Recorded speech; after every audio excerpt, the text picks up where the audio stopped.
The Maastro. Dirty. Why? Yo, welcome to my Durty. How about you hold it? It's a quick run up. You're going to get a double dose today. I know this is normally a spot where you see our illustrious Coach Drayden with OTR. You're going to get me today just because we're trying to get some double time in and kind of shed some light on a couple of quick things that we want to talk about. And don't worry, Coach is going to be back with you soon. He's all good because, you know, we can't live without my man, right?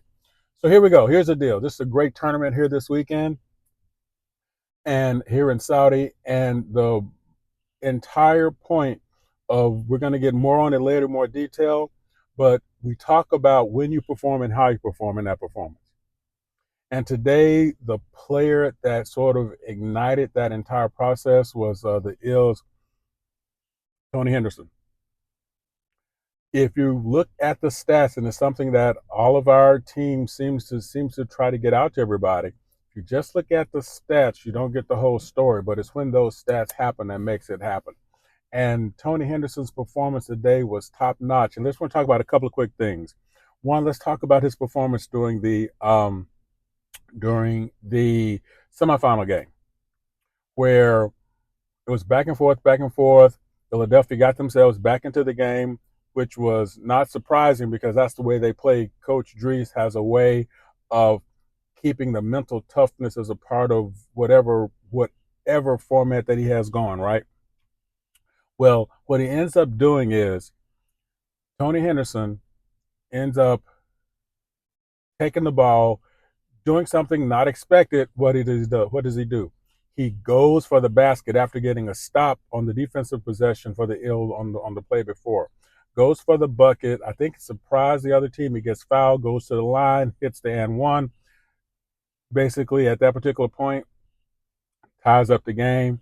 Comes back on the very next play, get a block, timely block on the next next possession.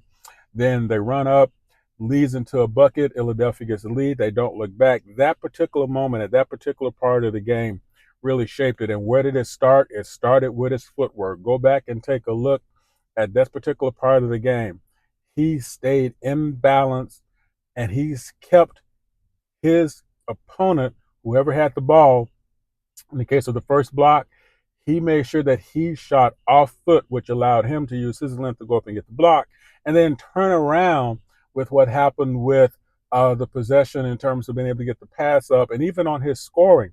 I know he's not known for his offense. We've talked about that before, but the fact that he leaned into the open floor, leaned into the rim, chose to go up with strength, made the difference in being that bucket be able to go in. And that is how this sort of happened. So talk to the bigs a little bit. I understand that the game today, it's not always about the old school back to the basket game.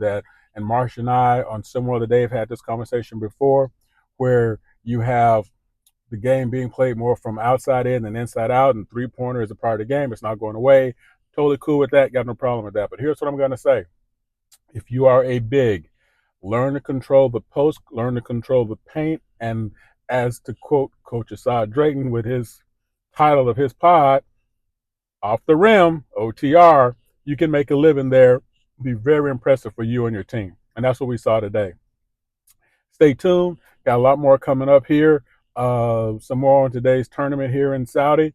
And a little bit more about how we got there. Appreciate y'all for the hang. Appreciate y'all for checking it out. And I see you in just a little bit, fam. You know the deal. Never let Jason Bourne borrow your car. Oh, wait, you want me to read? Thank you again for checking out the Maastro's Dirty Shorts. Is it last call? Ooh. Have you seen